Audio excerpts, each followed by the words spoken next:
नमस्कार दोस्तों। कहते हैं कि जैसे जैसे आपकी ताकत बढ़ती चली जाए वैसे वैसे आपकी जिम्मेदारी भी बढ़ती चली जाती है। तो अगर आप एक सोशल मीडिया का इस्तेमाल करने वाले कोई इन्फ्लुएंसर हैं, अगर आप एक यूट्यूबर हैं, तो आपकी यह जिम्मेदारी बन जाती है कि जो भी कंटेंट आप अपने व्यूअर्स तक पहुंचाएं वो बहुत ही जिम्मेदारी के साथ में, बहुत ही ज्यादा रिसर्च के साथ में पहुंचाएं। लेकिन बहुत सारे लोग इस फैक्ट को, इस काम को, इस जिम्मेदारी को इग्नोर करते हैं, अवॉइड करते हैं। ऐसे ही एक सज्जन हैं ध्रुव राठी, बहुत बड़े यूट्यूबर हैं। अक्सर करंट अफेयर्स पर अपनी बात रखते हैं, अपने विचार रखते हैं और अलग अलग तरीके से बात को समझाते हैं। कई बार बहुत अच्छी बातें भी करते हैं। लेकिन इस बार उन्होंने एक सीरीज शुरू की है और इस सीरीज में वे अलग अलग आइडियोलॉजीज के बारे में बताएंगे। उन्होंने अपने पहले वीडियो में, इस सीरीज के पहले वीडियो में कम्युनिज्म के ऊपर एक पूरा लेक्चर दिया है। 19 मिनट का लेक्चर है, लेकिन उस लेक्चर से मेरी बहुत सारी नाइत्तेफाकी हैं। और नाइत्तेफाकी अगर कोई छोटी मोटी चीज से होती तो चल भी जाता, लेकिन यह नाइत्तेफाकी उस बात से है जो करोड़ों करोड़ लोगों को मिसगाइड कर सकती है। इसलिए मैंने ये ठीक समझा कि मैं अभी के अभी ये वीडियो बनाऊं ताकि उन तमाम पॉइंट्स को काउंटर कर सकूं जिसकी वजह से ध्रुव राठी करोड़ों फॉलोअर्स को, करोड़ों सब्सक्राइबर्स को, करोड़ों नौजवानों को मिसगाइड कर रहे हैं। जब किसी अदालत में कोई आरोपी लाया जाता है तो एक अच्छे जज की भूमिका यह होती है, उसकी जिम्मेदारी यह होती है कि वो आरोप लगाने वाले की भी सारी बातें सुनता है, आरोपी की भी सारी बातें सुनता है। सारी दलीलें सुनने के बाद में उनके बैकग्राउंड में क्या क्या हुआ उसकी पूरी जांच पड़ताल करवाता है और तब जाकर अपना न्याय सुनाता है, अपना डिसीजन देता है। लेकिन ध्रुव राठी इस वीडियो में कम्युनिज्म के सब्जेक्ट को लेकर ऐसे बाइज्ड मेंटलिटी के साथ में अपनी बात शुरू करते हैं कि वहीं से समझ में आ जाता है कि वे एंटी कम्युनिज्म माइंडसेट के साथ में इस वीडियो को आपके सामने परोस रहे हैं। खुद अपनी बुद्धि से या किसी और की बुद्धि से, किसी और के पावर से, किसी और के प्रभाव से, किसी और के पैसे से, ये मैं नहीं कह सकता। कम्युनिज्म को क्रिटिसाइज करने के लिए और इस आइडियोलॉजी को शुरुआत से ही खारिज करने के लिए, इसकी खिल्ली उड़ाने के लिए ध्रुव राठी बड़ी जल्दीबाजी में दिखाई देते हैं।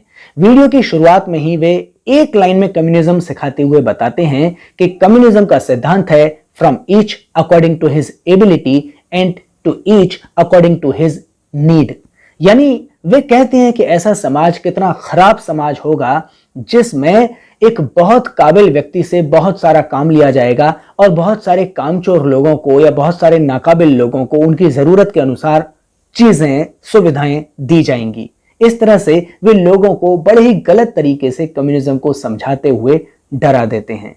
वे कम्युनिज्म आइडियोलॉजी के जो प्रतिपादक हैं, इसके जो फिलोसोफर्स हैं, इसके जो समर्थक हैं, उन लोगों के इस मोटो का, इस उद्देश्य का तो कोई जिक्र ही नहीं करते कि दुनिया में जितने भी लोग हैं उन सब की वर्किंग एफिशिएंसी को, उनकी कार्यक्षमता को, उनकी एबिलिटी को, उनकी काबिलियत को मैक्सिमाइज कर देना चाहिए, उसे इतना बढ़ा देना चाहिए ताकि पूरी दुनिया के खुशहाली के लिए उनके काम का, उनकी एबिलिटीज का इस्तेमाल किया जा सके। यानी दुनिया के हर भूखे को भोजन नसीब करवाया जा सके, हर वस्त्रहीन को कपड़ा मुहैया करवाया जा सके, हर बेघर को घर दिया जा सके, हर निरक्षर को पढ़ाया लिखाया जा सके, हर बीमार को स्वास्थ्य सेवाएं दी जा सकें।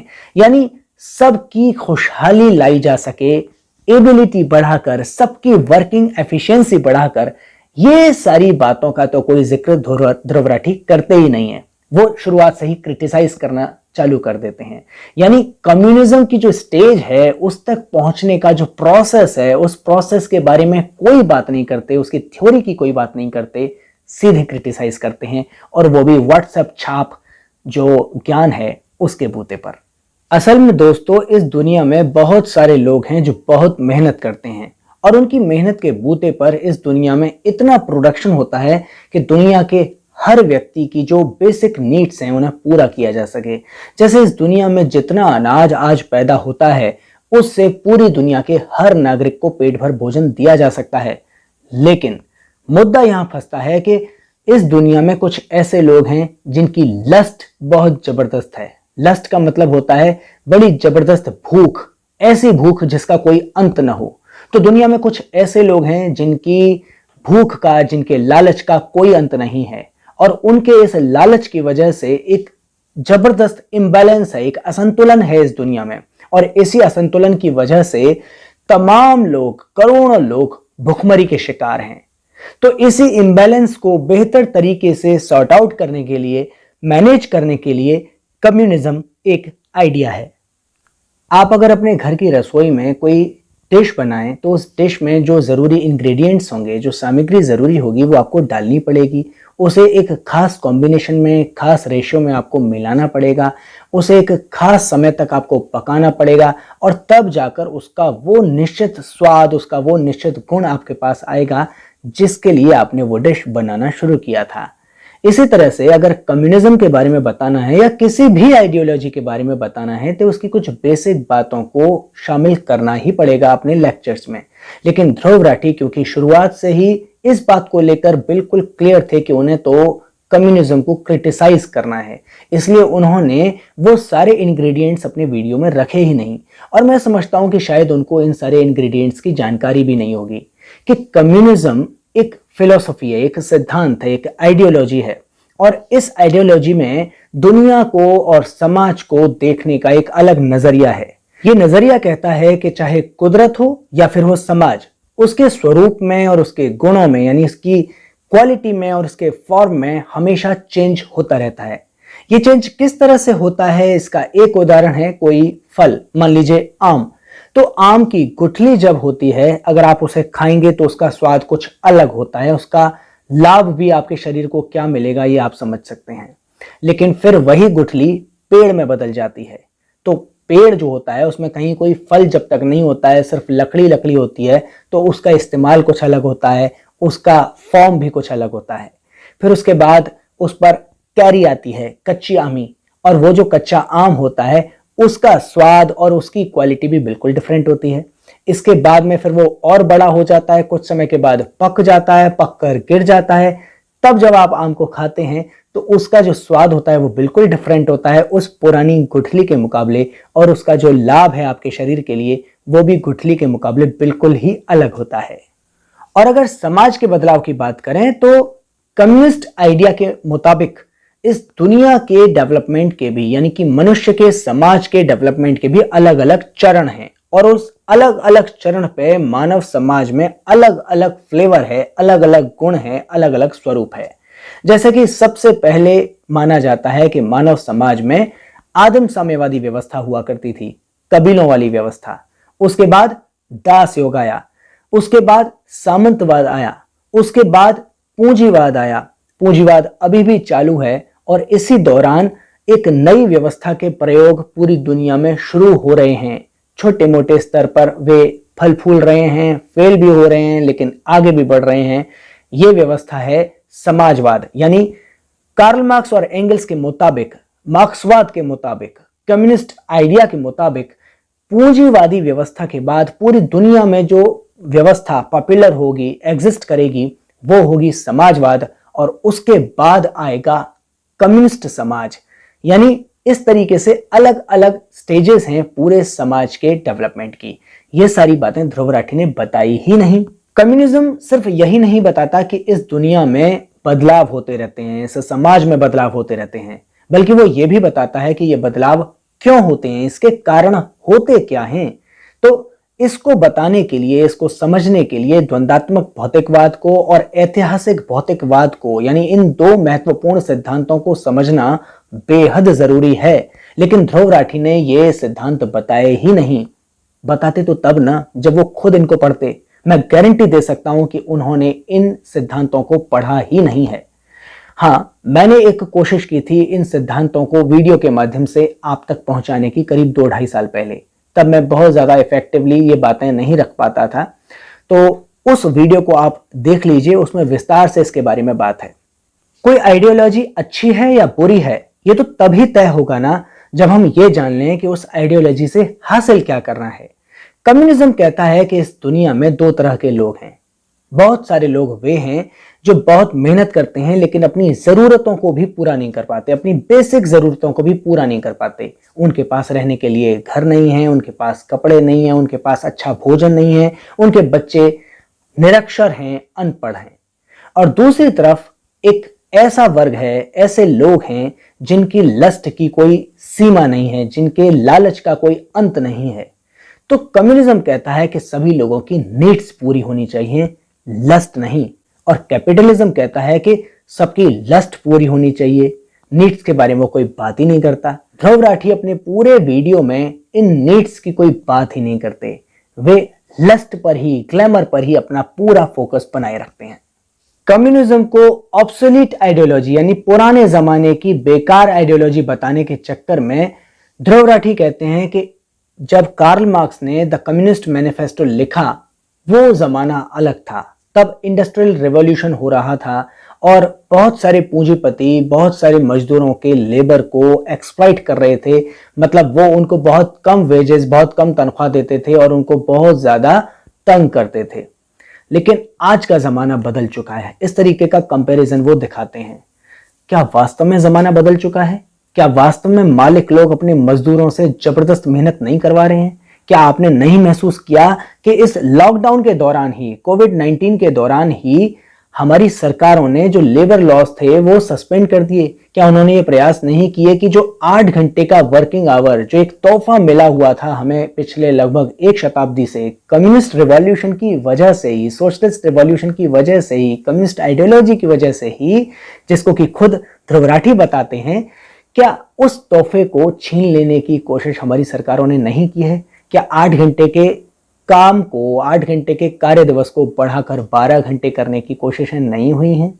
क्या अभी भी एक्सप्लॉइटर क्लास यानी कि शोषक वर्ग और शोषित वर्ग नहीं है? क्या मालिक और मजदूर के बीच में जबरदस्त अंतर नहीं है? ध्रुव राठी ऐसा दिखाते हैं जैसे कि दुनिया बिल्कुल बदल चुकी है और अब कार्ल मार्क्स के सिद्धांत की, कम्युनिस्ट के विचारों की अब कोई जरूरत ही नहीं है।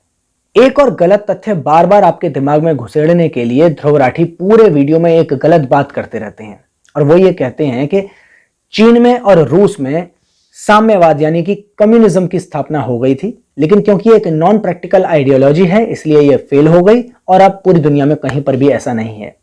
हकीकत यह है कि पूरी दुनिया में आज तक किसी भी जगह पर, न चीन में न रूस में, कहीं पर भी कम्युनिस्ट समाज की स्थापना नहीं हो पाई है, क्योंकि इसके आइडियोलॉजी के मुताबिक जब पूरी दुनिया में पूंजीवाद अपने चरम पर पहुंच जाएगा, उसके बाद धीमे धीमे कुछ प्रयोग शुरू होंगे, फिर एक नई स्टेज आएगी जिसे समाजवाद कहा जाएगा, वो पूरी दुनिया में आएगा। जब उसके आने के बाद, उसकी चरम अवस्था में पहुंच जाने के बाद में फिर दुनिया में नए किस्म के प्रयोग शुरू होंगे और तब जाकर पूरी दुनिया में कम्युनिस्ट समाज की स्थापना हो पाएगी। फल तब पक पाएगा, लेकिन ये फल तो अभी तक पूरी दुनिया में कहीं पका ही नहीं। रूस में और चीन में समाजवाद की कोशिशें की गई थी जो कि कुछ साल चलने के बाद फेल हो गई। क्यों फेल हो गई उसके बारे में बाद में बात करेंगे, लेकिन हकीकत यह है कि ध्रुव राठी अपने इस वीडियो में झूठ बोल रहे हैं, अज्ञान फैला रहे हैं कि रूस और चीन में साम्यवाद स्थापित हो गया था। कम्युनिज्म को बदनाम करने के लिए ध्रुव राठी लेनिन पर आरोप लगाते हैं कि वे एक डिक्टेटर थे, एक ऐसे डिक्टेटर जिन्हें अपनी आलोचना बर्दाश्त नहीं थी और जो उनकी आलोचना करता था उसे वे मौत के घाट उतार देते थे। हकीकत यह है कि 1917 में रूस में क्रांति हुई, यानी कि मजदूरों ने सत्ता अपने हाथ में ली, वो भी अक्टूबर के महीने में। और जब लेनिन की मृत्यु हुई तो वो साल था 1924, यानी कि लगभग 7 साल का समय रहा जिसमें कि लेनिन जो है वो अपने देश के सबसे बड़े नेता थे। इस दौर में तमाम देशों ने युद्ध छेड़ दिया था रूस के साथ में। इसी दौर में वो सरकार जो पहले मौजूद थी रूस में, जिसका तख्ता पलट करने के बाद में बोल्शेविक पार्टी सत्ता में आई थी, मजदूरों की पार्टी सत्ता में आई थी, उन लोगों ने भी बाहर की ताकतों के साथ में मिलकर युद्ध छेड़ दिया था अपने ही देश के लोगों से, यानी कि वे गद्दारी कर रहे थे। ऐसे में ध्रुव राठी अगर रूस के नेता होते तो शायद वे गले लगा सकते थे उन तमाम लोगों को, लेकिन लेनिन ने गले नहीं लगाया। प्रैक्टिकली जो करना था वही किया। कम्युनिज्म के खिलाफ जहर उगलते हुए अपने इस वीडियो में ध्रुव राठी ने यह बताया है कि स्टालिन लेनिन से भी ज्यादा बड़े तानाशाह थे और इसलिए उन्होंने रूस की हालत बहुत खराब कर दी, लेबर की हालत बहुत खराब कर दी, तमाम तरह के अकाल पड़े उनके शासनकाल के दौरान।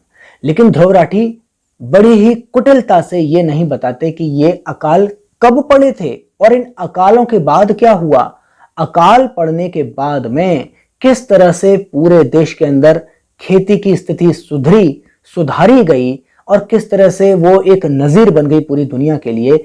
इस बारे में मैंने एक वीडियो बनाया है जो रूस में, यूएसएसआर में कृषि क्रांति के बारे में आपको बहुत कुछ बताएगा। इसे सुन लीजिए, देख लीजिए, निश्चित तौर पर आपके काम आएगा और तब आप समझ पाएंगे कि रूस में लोगों की स्थिति, किसानों की स्थिति असल में थी कैसी। इसके अलावा वे फिर से एक तर्क देते हैं कि अगर सभी लोगों के ऊपर इस तरीके का डंडा हो जाए तो कोई कंपटीशन नहीं होगा, कोई क्रिएटिविटी नहीं होगी और समाज किस तरीके से खत्म हो जाएगा।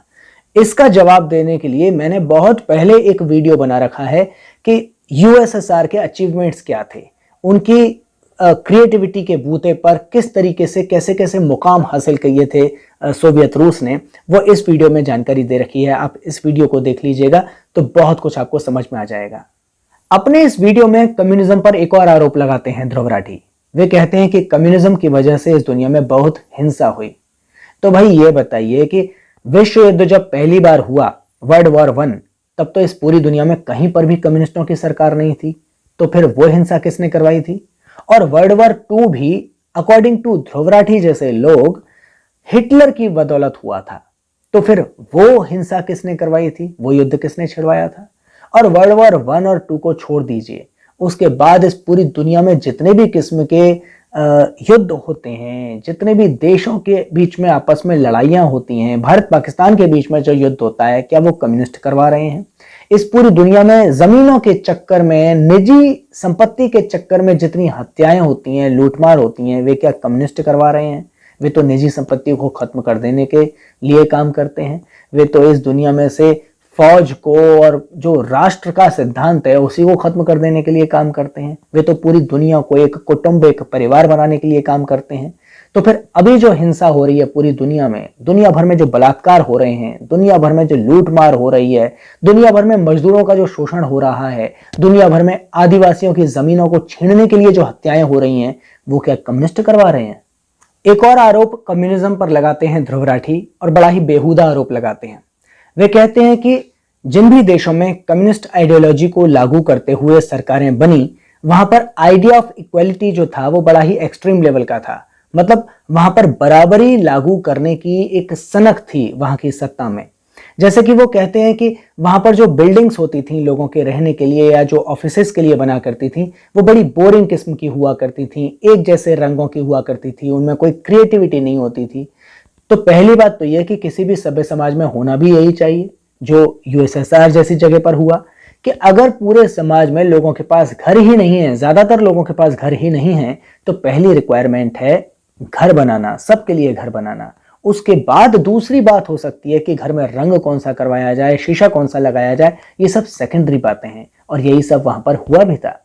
दूसरी बात करें क्रिएटिविटी की, तो वहां की कला, वहां का सर्कस, वहां का स्पोर्ट्स, वहां का स्पेस प्रोग्राम इतना ज्यादा पॉपुलर पूरी दुनिया में हुआ, तो वो हुआ वहां के लोगों की क्रिएटिविटी की वजह से। आप झूठा आरोप मत लगाइए।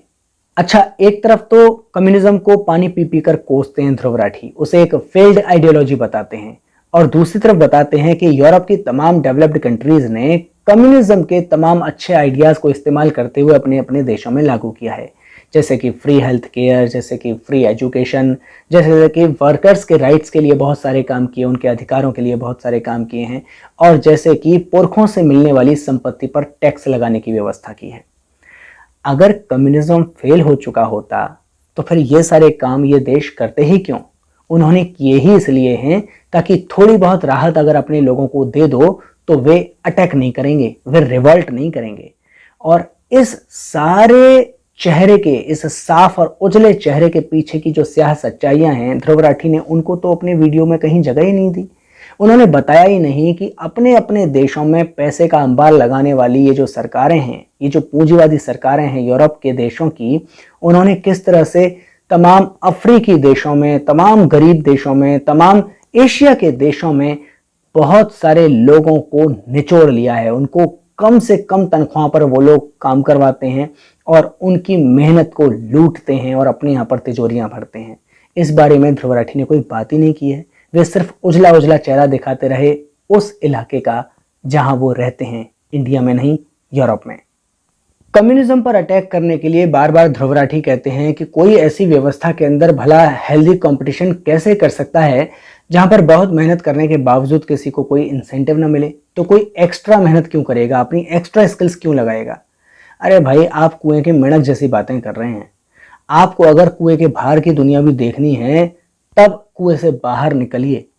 आपको मालूम है, कम्युनिज्म कहता है कि सभी के लिए फ्री शिक्षा, सभी के लिए फ्री हेल्थ केयर, सभी के लिए अपराध मुक्त जीवन, सभी के लिए निजी संपत्ति के झगड़ों से मुक्ति, जेंडर इक्वलिटी, सभी के लिए रचनात्मकता के नए नए अवसर, सभी के लिए खेल में, नृत्य में, कला में आगे बढ़ने के अवसर।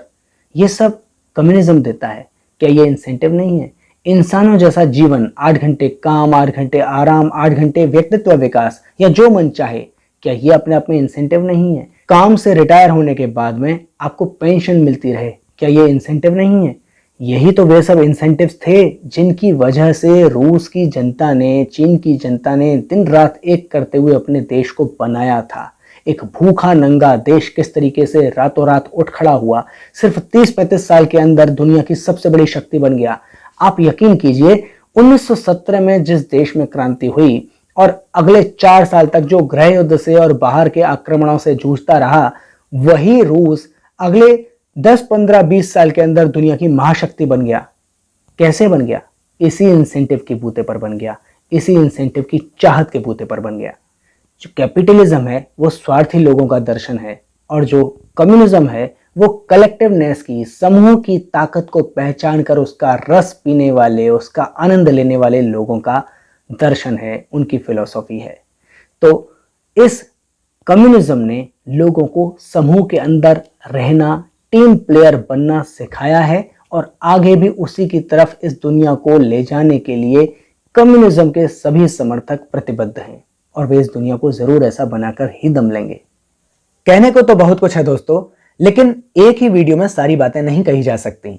मैं ये भी आपसे कहूंगा कि जिस तरह से फास्ट फूड कल्चर हमारे शरीर के लिए नुकसानदायक है, उसी तरह से बड़ी जल्दी से छोटे छोटे वीडियोस के माध्यम से पूरी पूरी आइडियोलॉजी को समझाने का जो कल्चर है वो भी आपके लिए हानिकारक है, नुकसानदायक है।